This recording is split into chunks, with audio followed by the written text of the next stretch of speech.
Welcome back, everybody. My name is Graham Lovely from MCW Consultants. And I'm Mike Wrinch from Hedgehog Technologies. And this is another episode of Between Two Firms.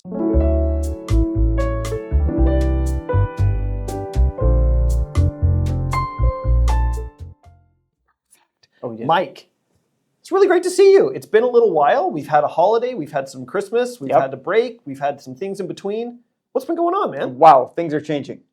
Yeah. Things are changing fast, would you not say? I honestly have felt like this world is on speed or something's going on because it's incredible. You can barely look at the news without having your head spin. And for a guy who talks fast and thinks fast and acts fast, even this pace of change is absolutely incredible. And it doesn't seem like anything's going to slow down anytime soon. Not really. And remember last episode we had that AI. We tried to bring in AI. We called it Janet. We found out that Janet's not too bright. What's behind Janet's pretty bright. Maybe what she's putting out there wasn't so great. Very optimistic. I'm not sure if we mentioned this. I've been cooking with Janet just on the side. Janet always recommends paprika. I mean, I've never used more paprika. I use so much paprika. Cooking with Janet sounds like a really bad TV show. No, it's got some great recipes. She or it or... Okay, so for our future segments, let's just say I'm getting comments back that we're already sort of sounding like a breakfast television type episode. So once we start doing cooking segments, then everyone will know that we've transitioned away from our day jobs. And we no longer want to be electrical engineers. We want to host low-budget breakfast television. I just feel like OpenAI might be highly financed by the Paprika Society of North America. If anyone needs to start to look into a conspiracy, this is absolutely a conspiracy. It's not a conspiracy, it's just fishy. Like, I don't use a lot of that. Well, okay. So, but maybe the paprika conglomerates have got together and they're, as you say, Sam Altman is propped up by the Paprika Association. I don't know. I will admit it's a nice spice. It's an undiscovered one in my repertoire. I'm glad to see that. Okay, so like there are uses. But here's what is noticeable is like we talked about. It's not going to take away our jobs. I mean, we have to go out to site. We have to make things. We have to verify things. Exactly. And we're there working with people. So this is still at the companion stage. Everyone's using it, maybe rating your emails and whatnot, but it's still way at its infancy. And to go back to what we were saying earlier, when we still got to go out to site, we still got to go do jobs. One of the things that's going to happen with this changing world is all of the infrastructure money and so on that's going to be coming out. That's happened through the budget, whether it be defense, whether it be I would call it foundational support of society. Like all this stuff is still going to require a lot of people, boots on the ground. I was up in Old Crow in the Yukon just before Christmas in December, very chilly. With boots on the ground, trying to get infrastructure that we need for our public service up to scratch, right? It's a project that has needed to happen for a really long time. Well, I don't think it's a huge coincidence that all of a sudden we're being sent up there and all these budgets are happening. So we've got a lot of work to do. There's no question. AI is going to help us do this. It's helpful. It's not doing the work, though. It's not doing the work, but it's helpful. It's a helpful tool, as we've sort of established. But we're going to start to see big shifts, big changes, and as we've said, that the speed is increasing. So what have you been hearing about how the changes in budgets and so on are going to be working for engineers? What do you see is going to be a big shift for us in terms of the bread and butter, day-to-day infrastructure of our society? And the one that we were always talking about was EVs. This big reduction of EV tariffs, which is going to then lead to more cars from China, EV cars from China. It's going to lead to more need for electrification, more need for infrastructure. What are you seeing? Well, we're coming on my my family's 1 year anniversary of our trip to Shanghai and Hangzhou, and we went there and just to give it a little context, when I was in Shanghai 9 years ago now, I was in a hotel and it was so smoggy you couldn't see across the street. And it was there was a lot of pollution there, and we went this time, and it was clear blue skies. I was blown away, and not only that is they're ahead of us on infrastructure, but they have high-speed rail in every direction. So I could go from Shanghai to Hong Kong and be there in 6 hours. That on train. I mean, that's crossing the entire country. So it was pretty significant infrastructure upgrade. They had electric cars. Everyone who picked us up, we did the Chinese Uber. I can't remember what it's called, but we were picked up by these electric cars, and it turns out there's over 100 electric car companies in China. I mean, we've only heard of the one, the BYD, but that BYD. They're sort of the flagship, for lack of a better word. That's the one that's seemingly going to be most exported, showing up most here in North America. Like, that is almost the benchmark of Chinese. Yeah, but they were good? nice cars. They were nice cars, and then it was easy to tell who was electric and who wasn't, because electric cars had green license plates, and gasoline cars and buses had blue license plates. So they've taken they've taken HOV lanes to a whole new level, where now they're licensing vehicles different, based on whether they're polluting or non-polluting. Yeah, and well, we have to be careful on polluting versus. I know, we talked about you're still going to get the energy from a coal-based plant. Okay, yeah, but at least it's not dispersed in the same way. It worked because like instead of having millions of little chimneys, which is your exhaust pipe, it's coming from one point source that you can clean. Technically, you could clean that easier if you got one exhaust pipe opposed to millions of little ones. So they've obviously made a really big push to align policy with their production, with their economy, and so on. And I think transportation. And one of the things I've been really impressed with recently with the change in government, and also what's now the rubber hitting the road, it really has been in the new year, was how our current government federally seems to be trying to do the same thing. They seem to, at least in their talking points, are trying to make sure that, okay, if there's a policy in the way, we're going to work on that so that we can get the infrastructure, so that we can get the net benefit. And if we have to do anything from defend ourselves to export more to increase homegrown manufacturing, then we're going to try and do that. That is the sense I'm getting. Whether all of that is correct or not, that's the sense. And so you've seen that at work, as you said, quite recently. Yep. And they're really doing it in a big way, to the fact that the skies are now clean. They did it. Yeah. Well, from that area, which is a pretty populous area, I think there's 30 million people in Shanghai. It's incredible. So almost the population of Canada. Yeah, exactly. In a very small area. But they did succeed on that. But like, if you bring that back to Canada, one of the issues we have is energy. And we actually, from an electrical point of view, we may not have the energy or the capacity to distribute the energy to support an electrification. And we talked about this in our very first episode. We had talked about what are we going to do to try and change how we're generating everything from, solar panels in Costco parking lots was one of our earlier discussions, or about how many Site C dams it was going to take in order to do this. That's right. And we did talk about that. And I think what's been really interesting is, even after that first episode, we've continued, at least I have had continued people coming up to me to talk about those things because they're concerned. And so if we do make shifts like we have to allowing more competition in the EV market, we bring the costs significantly down. We're not dealing with only American automakers essentially now, whether it be GM, who seems to have stopped the trucks. It seemed the Lightning trucks and some of these other bigger ones, but Tesla obviously being predominant. The costs come down. More people are going to be able to afford it. Well, there's going to be more people holding a plug in their hand. This is really an immediate issue. This, even in the year since we did our first episode, we now are going to have more people with plugs in their hands very quickly.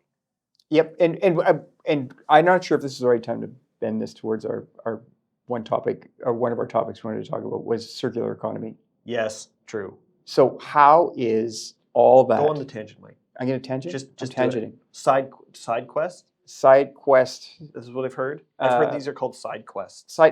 This is news to me, but yeah. Kids use that now. My son, I think, uses the word side quest. Yeah. We're side questing, but it is really circular economy, because you're going to end up with all this new, in the olden days, I'm going to call it the olden days. I'm going to use cars. Are you from the olden days? I'm going to use cars, but this is what my dad told me. he'd have a VW bug. The bug would break down. Yep. You'd go to an auto wrecker, which was all the smashed up cars. He'd dig through one, find that little broken part, and bring it home and install it on his car. Himself, Himself, of course. right? And so You could see all the parts back then. and everything was big piles of metal. You either squished it and then the circular economy there was sort of in existence because you had tires and then big hunks of metal and you could just squeeze them up and then trash them. But now we're in a point where we have these complicated systems. Yeah. I mean, I think we should talk about buildings, the circular economy for buildings, but the circular economy for all products, everything. We need to think as an engineering community about not just how we get in, but we have to talk about how we get out. One of the scariest things, I think, is that A, this is not a new discussion, and B, how much has been done, but how far we have to go. I remember even on just extended use requirements where, for example, German automakers like BMW have a program, but only in Germany, where you can bring your own BMW back, they will recycle it, they will take all the pieces and the parts that they need, and they'll put them into a new BMW. I remember sitting in a manufacturing facility in the States talking about light fixtures. And light fixtures are horrid because they're wonderful things, but they're tiny little microchips now with LEDs. And they can last for a really long time, 20 years, 30 years. But what happens if you have a retail store that turns over their space every 5 years? Well, what's going to happen to those light fixtures? They're going in the garbage, right? That's not the circular economy.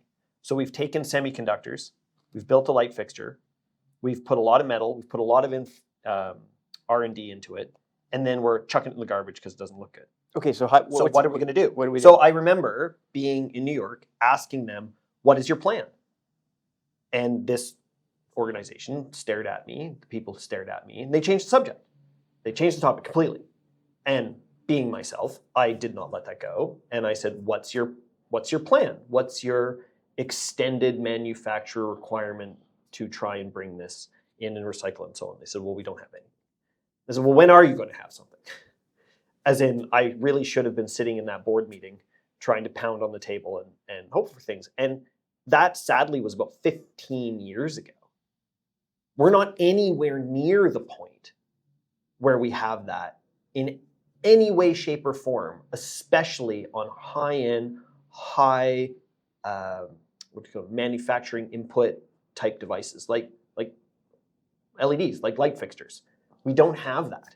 So what do? If the Germans can do it for cars, but only on a sort of scattershot approach, and we don't do anything like that for ours, well, what is our plan? It doesn't seem like we have one. Can we not know of something? Can we not have a policy where we say it must be? I would love that. Must be recyclable. Like, for example, I would love to, but not even just recyclable. The whole upcycling is really about the circular economy, right? There's a lot of things that can be made better the next go around because technology has changed.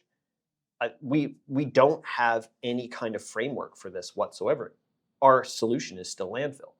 So if we do have a whole bunch more Chinese-made electric vehicles that are coming in, for example, or electric vehicles from anywhere in the world, what the heck are we going to do with all these things once they die? What are we doing with all getting these a car lithium crash? batteries? Yeah, what are we getting a car crash? Well, there are some companies coming up that are taking used car batteries. Thank God you have a solution, or at least know of some. Wait a minute, we've been working together on that. Oh, right. Carry on. They take used car batteries and they redeploy them in energy storage solutions. So instead of, I'm so glad you brought that up. You have a busted up car with, like, say you have a busted up, I don't know, Tesla, and it's sitting in the wrecker lot. Yeah. It's no longer just crushed metal. It's like you squeeze lithium. I don't know if you guys have seen the videos when you jab a screwdriver in a lithium battery, it catches on fire. You don't want to do that. So you have these used batteries or a car that's wrecked, but then you can redeploy it into an energy storage, which is called a battery energy storage system. Oh, there you go. BESS unit for those who are interested. So glad we got back to buildings, because this is really a future of building technology. BESS systems, I think, absolutely are the way. I remember in this horrible fashion, tried to get fuel cells into buildings. I don't know if you remember this, but we tried hydrogen fuel cells into buildings, and it just absolutely broke my brain, because we can just hook up with electricity and not have to have any energy conversions like this and treating hydrogen like a big battery, but we can have batteries. Batteries have scale, batteries are better, great. battery energy storage now is a solution, really incredible. If we get the stability, which is what Hedgehog is doing, the stability of the lithium batteries, making sure we don't have thermal runaway, which means they get really, really hot, then catch fire, and then we have a problem. We have big fireballs. You can't put out lithium with water because That's right, we don't want that. Water plus lithium is more fire. Yeah, fireball. That's a bummer. And we don't want to nickname our battery energy storage systems Fireball. I did do that once, and don't do that. Nobody likes that. So, but we do have a solution for upcycling product. And this sounded like a plant, but actually it wasn't a plant. Maybe you should explain, upcycling. Okay, hold on. Explain that. Right, but just a moment. So if we go back to what are we doing with these batteries, we're taking them out of a vehicle, we're putting them into a new energy storage solution. That's right. We're using that to reduce the need for the utility to provide energy at peak periods. Power. By using power is energy per second. Yes, yes. Peak shaving, peak shaving, peak demand, energy matching, some discussions. And how are we able to deploy that on site locally so that we don't have this big draw on the utility at very particular times? That means we have to over-design everything in order to have more metal, more energy, more generation to deal with a very, very small piece of time. So if we have some energy being stored overnight, used in those periods where we have heavy usage, now we're reducing our load on the system and our generation doesn't have to catch up. But what do we need to do in order to upcycle these things? We need better technology. We need really good understanding of materials. You never said what upcycling is. Oh, you didn't. Upcycling is where you take a product at its sort of base foundational designed level, take its component parts, once you dismantle it and recycle it, and put it into what you would consider a higher utility product. So that higher utility product, for example, could be where you take tires that are finished and you upcycle those into flooring, right? Flooring can last a really long time. It's not going to wear out nearly as fast as tires. You can use it in a higher level of service, for lack of a better word. I used to buy upcycled kitchenware because that was really important, because you would take steel, you would change the chemical process, and you would fashion it into a pan after it had already been used, take away all of the rust and oxidation and all of the what's the word I'm looking for? Not impediments, not impairments. When something goes bad, what's the thing? The thing. Where's the thesaurus when I need one? I know, right? I'm drawing a blank. The junk that you don't want anymore, strips it all off. Yep. Then reforges it into something of higher value. So that pan is going to last a really, really, really long time. You can use it with the recycled components, but it has a higher utility. Okay, so that's what upcycling is. Okay, we're talking about like new things into buildings, but what about like standardizing buildings? Like, if you're going to do a circular economy, is there a way, like, why do we keep making everything new? Like, aren't buildings just concrete bunkers with light and fans? Well, they are to a degree, but no. But things like BESSes are going to help us to be able to do that, because one of the things that always happens is every time you try and add something new into a building, you typically have to increase the electrical infrastructure in order to support it. But most of those quote unquote things that you're adding into this concrete structure that could last for 100 years, or steel that could last for 100 years, is electrical, mechanical, that has maybe a 30, 40, or 50 year lifespan, right? Life expectancy. So if you put in something like a BESS and you have more equipment that needs more power, you're now having to upgrade the entire distribution system. You're trying to match the new energy needs, the load, with the energy supply that you already have on site. So that's a way to increase lifespan of something. That's a way to have the circular economy work for you. And I'm just coming up with that off the top of my head. But that is something that we absolutely could do. How about delayed capital upgrades? Is that what you're saying? Not necessarily, no. It's that we're trying to make a decision of whether or not we increase, for lack of a better word, the power pipe size into a building to support a new system, because new mechanical systems don't use less energy, they use more. especially when we're trying to do fuel switching and electrification to reduce carbon, where we were talking about Yeah. before, right?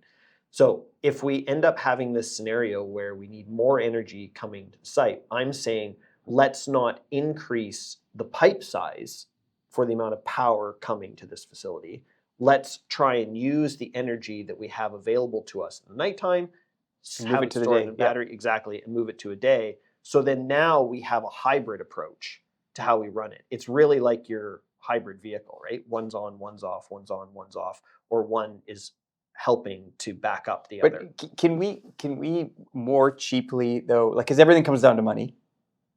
No one wants, Sure. and the capital costs. Like no one, like a developer, doesn't care that if it costs $100 more, Not all developers are the same. I would say that you end up having a scenario, visit something that people are going to live with, maintain, own, and care for over a long period of time? Or is it something that is going to be flipped to the market with people who aren't necessarily going to, appreciate's the wrong word, but that are going to find the utility in that increase in technology or that increase in sophistication? So are you saying a hospital is different than a series of townhomes? Absolutely. And I think anyone just at the base level would certainly. But does a hospital have, can the hospital partake in a more circular economy than? I would say so. Easier. I would absolutely. And is that because you can do like a more standardized design? Like what enables circular design in that? It's all around change of use of space and flexibility. We're going through this right now with some of my largest clients where we aren't saying we want to build more. What we're saying is we want to build with higher utility in the same square footage. So if I need to change an area of, say, an airport from screening, passenger screening, to retail, back to screening, now to, check-in kiosks, now to a restaurant. What is my flexibility in terms of my energy landscape? What is my power service? How flexible is that? How much information do I have about it?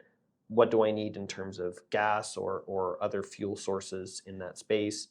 Can I maximize my floor area? Do I have a structure that can support it? Okay. And that is not just the circular economy of things. That is the use of that space in a circular way, so that you're not having to always build more. The answer so what is could we do always build tomorrow? more. But like, what could people do tomorrow that's different? What could Like change the way we're thinking? We get a. You turned this around, Mike, pretty quick. I'm usually the one who's asking the questions here. I know, but you're the building guy. This guy knows buildings and infrastructure. I try. We're more the technology unique technology size, and that's how we've come together. Actually, we integrate well absolutely that way. But like, because I always get these bids. A bid comes out, I need to win it. Yeah. There's no point in suggesting things that don't allow you to win. Yeah. How do you get someone there?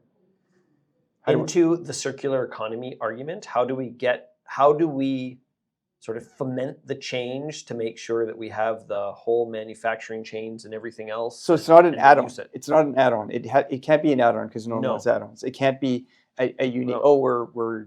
That's why I think actually the circular economy discussion around change of use is what's important, because it's going to reduce our physical expansion, meaning less need for new materials, or even in the case of steel, recycled materials.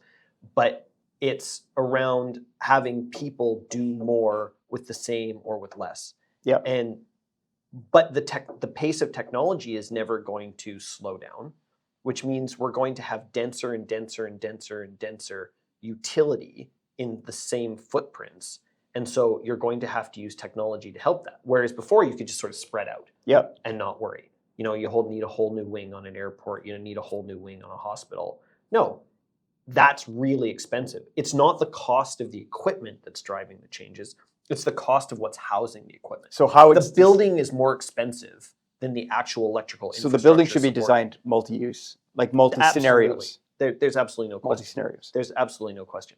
And at the end of it, you're going to, I think, have people who can stand taller on what they've built. Because yes, it's very nice to cut a new ribbon, but to bring it back to where we started talking, in the economy that we have today, which is all about reintegration of Canada, making sure that Canadians can stand with Canadians, that we have a built environment that may be old or may be aging, but it still has a lot of use. And so we need to think really creatively about how we're going to change that use to make it better for the future. That was a really good discussion. I like that. Thank you, Mike. Although I did give you a hard time for turning it back on me. You are a building. You're a building guy. I know a building guy. But I'm going to turn this back on you. So we got to build all this. Oh wait, building guy. So we got to build all this stuff. We got to do all of this. You've just finished your interesting stint with Engineers Canada. Finishing. Almost done. Finishing. Almost done. Quite incredible. And you and I just did a presentation at UBC around mentoring at a career fair. How are we going to build all this stuff? Because we need the people to do it. And what I'm hearing out in the marketplace is it's really tough to find a job. We don't have enough people. We don't have enough skilled people. I think maybe that's not totally true, but I don't know. What do you think?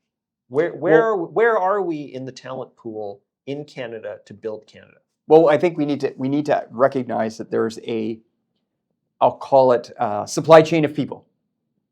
Yep. There's everything from... That's how an engineer would call it. Yeah, it's an engineering word. Yep. Pardon, folks. I'm going to get to the softer side of things, but really we have this conveyor belt of humans. They're born. Yeah.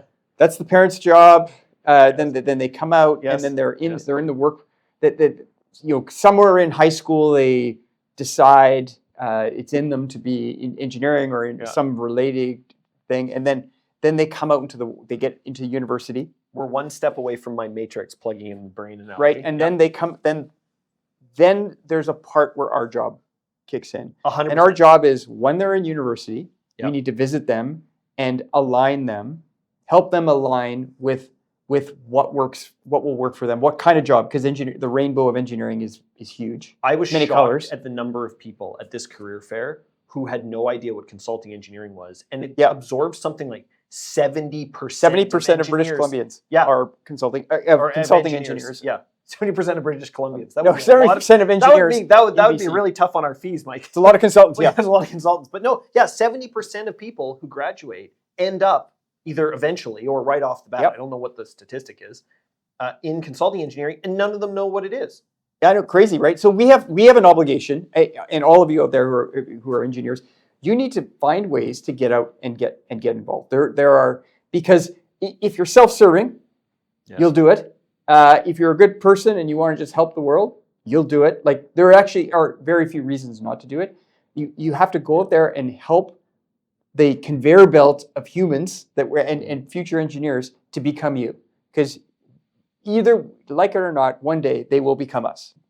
Obviously not us. In whatever way they're going to be, but they are going to be the leaders of the engineering community. But we have to find actors in it. Like, and we focus a lot on leaders, but we need people in all levels and all types and all stripes. And one of the neat parts about trying to talk at a career fair like this is you can already sense who is going to work to their best and brightest capacity in whether it be research and development, whether it be management and leadership, whether or not it be designing crazy ideas. We have a leader of growth and innovation now in our company, in our office here in Vancouver. Right. We've never had that before.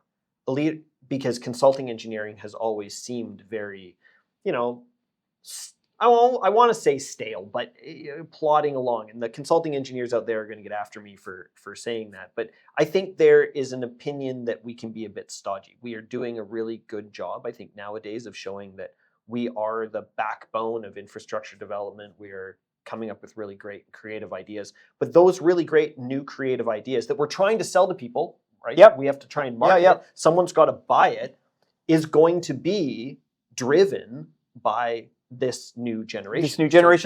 But the clients don't like risk. So you have to de-risk it as consulting engineers. Our job is de-risking, but to be on the forefront to help move our society forward. We can't just keep pouring the same concrete that you poured I don't know a lot about concrete. I know the civil people, they do a lot on concrete, and they do courses on that, but it's changed quite a bit over the last 30 years. But we have to end up in a situation where we can speak to people knowledgeably, obviously.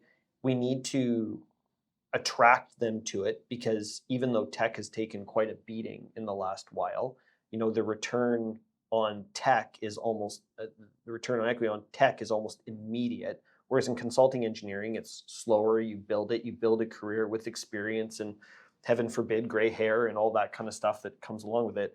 But it's a evolutionary sort of career. You're not going to learn something new and fancy and be able to market it in 6 months or a year.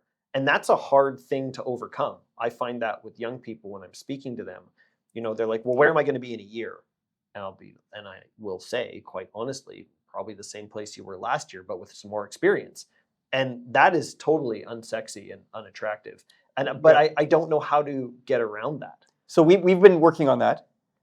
We call it right person in the right seat. And we set what everyone's accountable for. Mm-hmm. So we come in when we're even meeting someone at an event, a university event, or when they come in for an interview. We're very clear on the values of our organization. Mm-hmm. And we spent a lot of time working on values of what does the next generation value? Mm-hmm. How does that fold into what relates to a good engineering?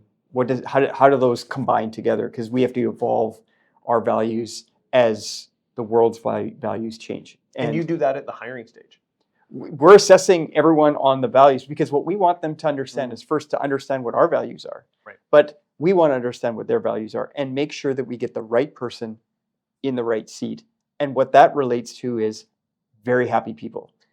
And it's funny you say that, because I actually have a slightly different, maybe slightly different, anyone can judge for themselves.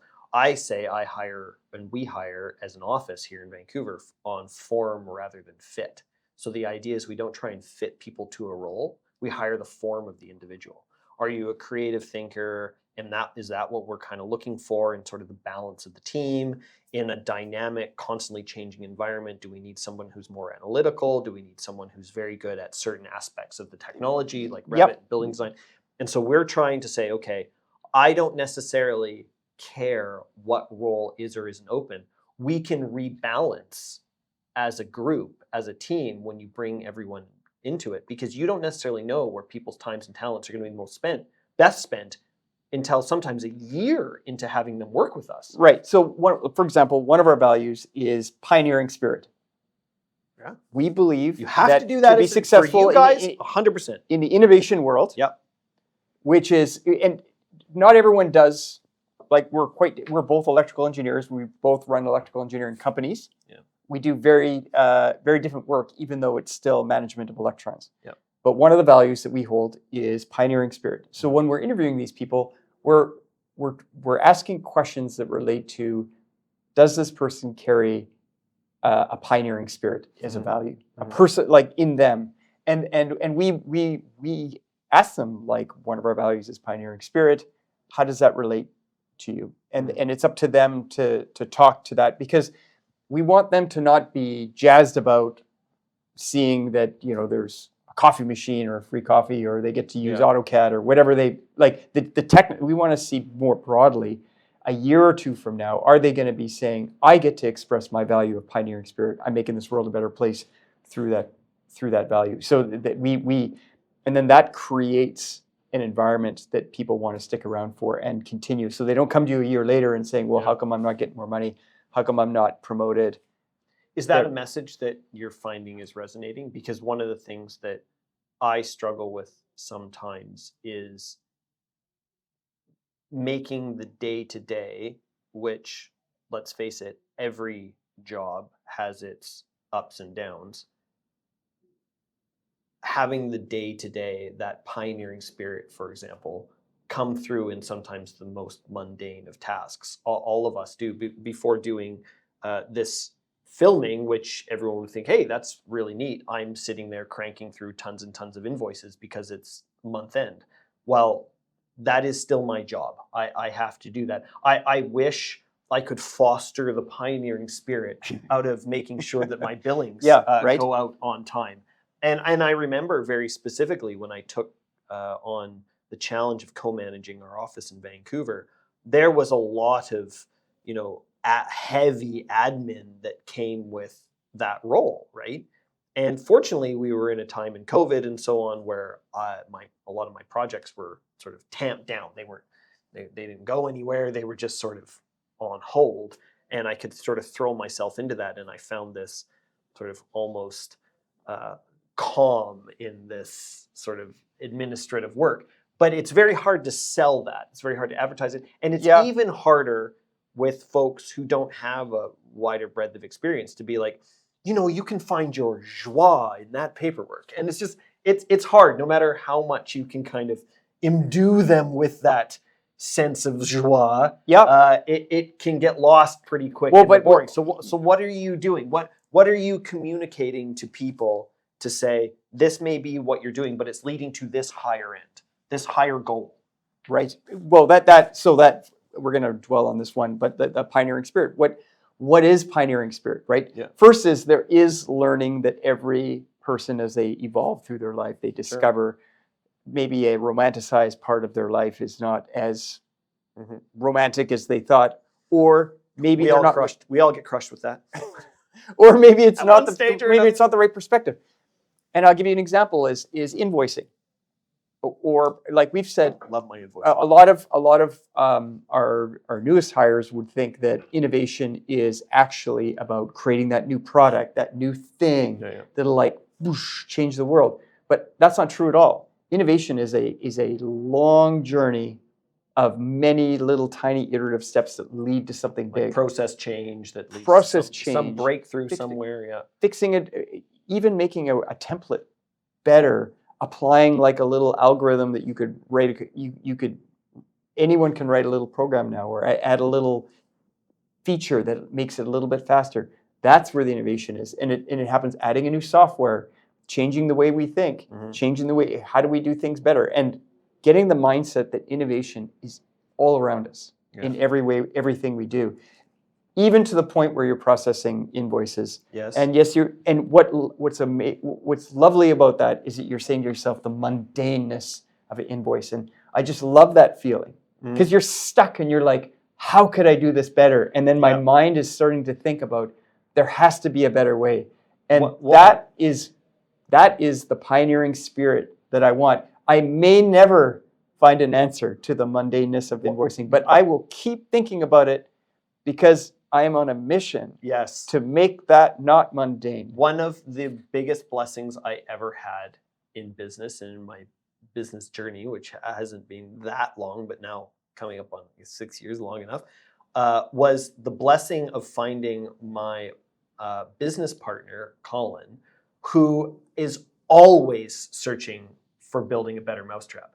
He will take anything that seems repetitive, frustrating, and mundane and create a whole new process overnight on how to do it. And sometimes they work and sometimes they don't, but when they do, holy smokes. It's amazing. It just makes your life so much easier. His ability to take something like AI and smush it into something as frustrating as, building databases for proposals is remarkable. It's actually filtered out to the pioneering spirit in our office, where when you see this big long, okay, now we're going to do this, and at the end it's like, okay, well, let's just test it, folks. And it's like, that's pioneering spirit.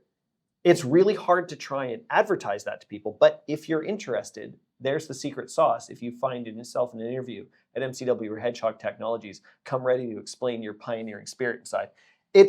It is really important because ultimately we are going to have to meet the times, we talked about that at the beginning, where Canadians as a whole, you read about this all the time, are criticized for our onerous ways of doing things, right? We've heard that in the news a lot about military, bureaucracy, the government, bureaucracy, everyone complains about this, red tape and so on. And at certain stages, a lot of those checks and balances have been put in place to solve a problem that would have existed, but maybe that problem has moved on, but the process hasn't changed. or maybe that isn't quite the same issue in the cultural context or the policy context or the economic context that we have today. And so we need people who are willing to go in there and make those changes, right? That's really important. Or we're not going to be able to have the Canada and have the economy and have the infrastructure development that we thought. Everyone complains about everything from building permits to whether or not you can get a green license plate on a car, in the future, right? These are the types of hard things that take people with that pioneering spirit and applied to some of the most mundane tasks. And it's everywhere. It's a huge challenge. It's a huge challenge. Like one of your team, Michael, he is implementing mass amounts. Our principal in charge of growth and innovation. It's amazing. I come to him and he just blows my mind. Yeah, he's incredible. And it makes me feel so trivial because like I have like, maybe this is a little tangential, but like we love tangents. Okay, the skunks are digging up my lawn. Okay. Do tell about the skunks. And I need an alert. I need an alert. Yeah. The skunks are Did there. Did Mike do that for you?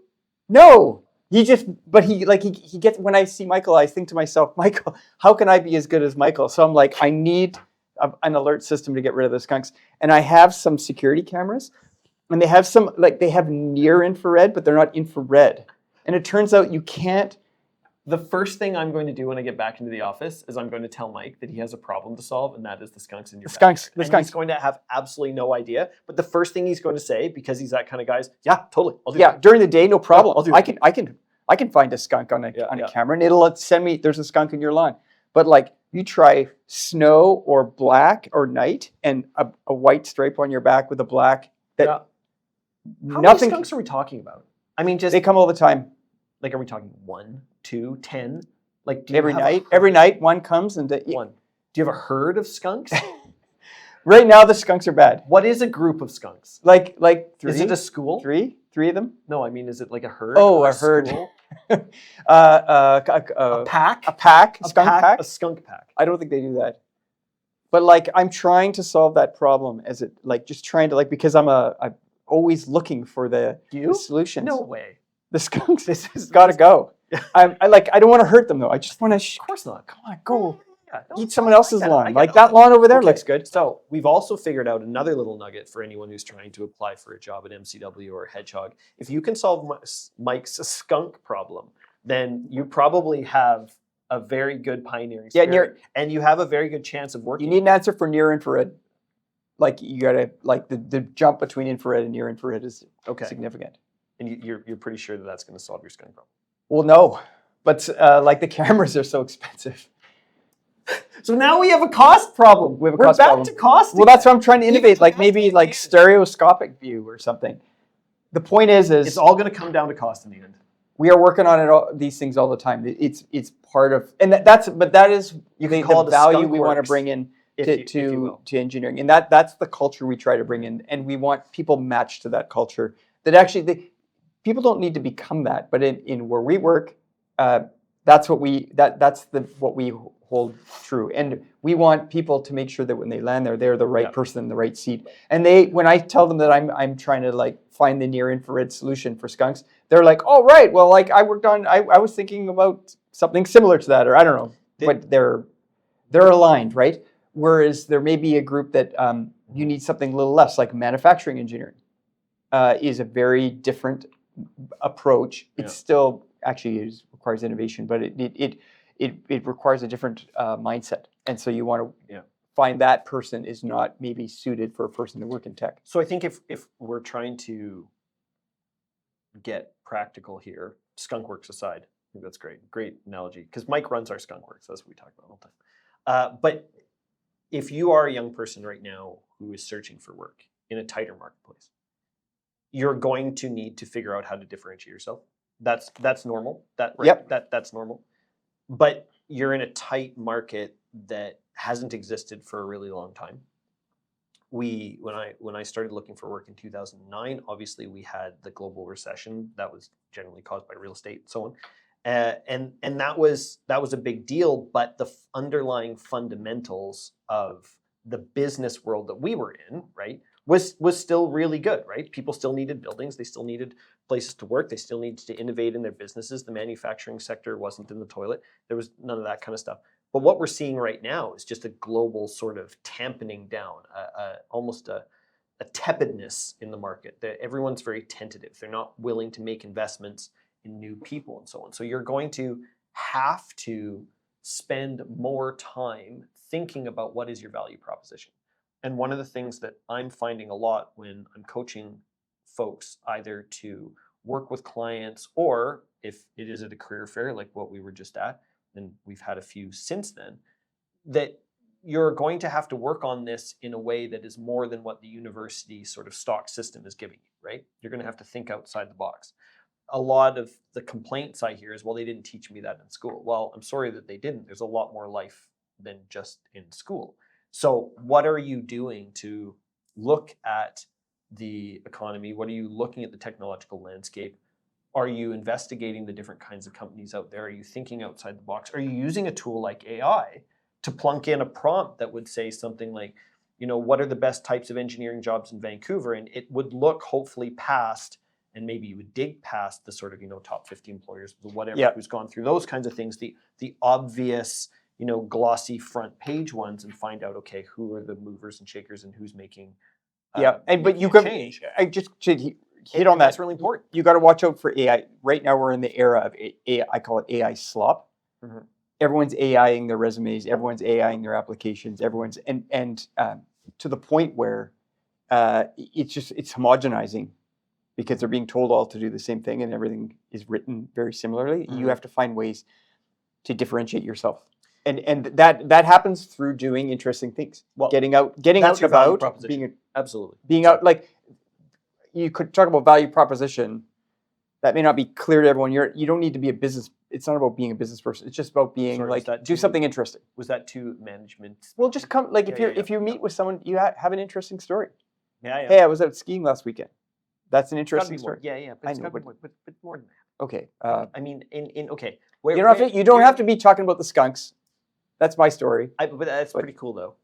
But if they could solve your skunk problem, that is can't solve. Okay, so what is the what would be okay? Fine. Okay, you challenge me. So what would be the value proposition for a young person trying to make it into an engineering consulting company, which tends to have very consistent, very good work, very stable. That's really important in today's marketplace, right? So what would you want to do? Okay, so I'm an innovator. Okay, well that's too wide. Okay, well what did you do? We already alluded to.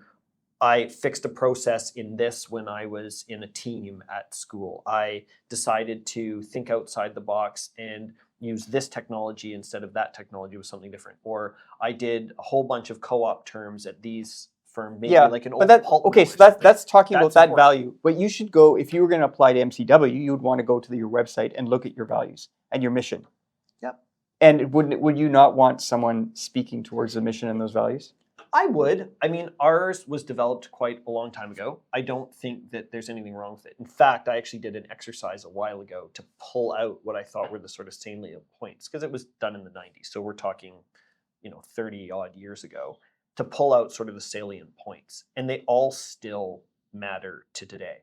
There's talk about efficiency and innovation and trying to do the best thing for our clients, which I think is really great because we're in professional services. So you would want to pull out and maybe have an argument about how you can be in service to your clients through engineering. That would be really good. Something like that. But I'm very boring when it comes to these things. But I don't know. Okay, so if you're but I guess maybe coming back to the value propositions I always see always sound so dull. I don't know how to jazz that up anymore other than to say, we understand service. We understand the implementation of technology in an efficient and applicable way. We understand that you can't just build everything grandiose and huge and super costly because people can't afford to do that. Or at the same time, I want to think of people who have a good construction head, right? And who can understand more than just an electrical system and try and fit an electrical system into a really complicated structure, and a really complicated building environment with mechanical and everything else, and just say, no, that's my way, that's the electrical system. So as an employer, how would we bridge the gap between the new generation coming in the workforce and us as employers finding a way, like Mhm. a person who applies for MCW is not necessarily a person, other than Michael, is not necessarily a person that Yeah. may be a Get hedgehog, Hedgehogian. a hedgehogian, Yeah. and that's not a bad thing. No, it's not. That's it's just different It's people. the form rather than fit know, on a I like almost sushi, you like pizza. organizational level, right? Yeah. Right? It doesn't. Both are delicious. Yeah, no question. So I think it would behoove people obviously to get as much experience as possible, because in these interviews it's going to become a discussion. If when you're trying to figure out, okay, what is the pioneering spirit, what are the things that people are trying to achieve at the end of the job, at the end of the interview, sorry, leading to that job, it's a discussion of finding out who they are. What do they want to do? Where do they want to go?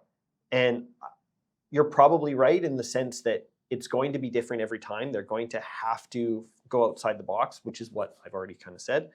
You're going to have to think more deeply than just what I learned in school. You're going to have to think about why and how I'm going to fit into this organization and be a part of it and move it forward, maybe change it with my influence. But also at the same time, you're going to want to be making sure that you have, once they're in, that mentoring, that tri-mentoring system that we've talked about a lot, where it's a senior, an intermediate, and a junior person all working together.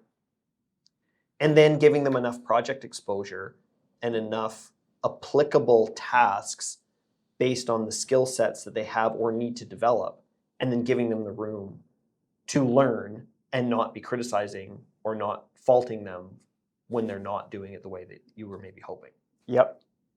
Yeah, and so our job is we need to reach backwards. Yes. And go find and be out and about. So if you're a senior person or you're a business leader or you're in consulting engineering, you need to be out and about and be going backwards to find these people in the schools, out at the events, and then the young people that are trying to get involved. You need to come out to these events, and to throw it out there, because I can distinctly remember my first time going out to these events. I stood there and I didn't know a single person, and I just stood there with my drink, and that's hard.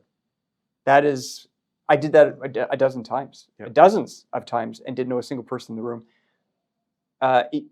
You just got to get out, and sooner or later these get bridged. But the ones that are better, of course, are at UBC, because we'll come to you, and then we're in that room. We don't know anyone, and then you got to come to our room at these engineering events if you can. And then IEEE has them, the Power Society, the BCIT hosts them. BCIT hosts them. They're amazing. SFU has them. Lots of the schools nearby do. So like really important. we both owe it to each other to get out and cross paths personally long before the interview.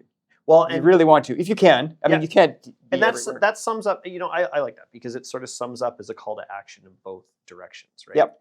And like this, all of those things are going to be a conversation. You're going to get to know people, and it comes down to the relationships. And I know we talk about that all the time, but it's about building good relationships, whether it be between two companies, whether it be with clients, whether it be with team members, whether it be with prospective team members, or anyone in the organization.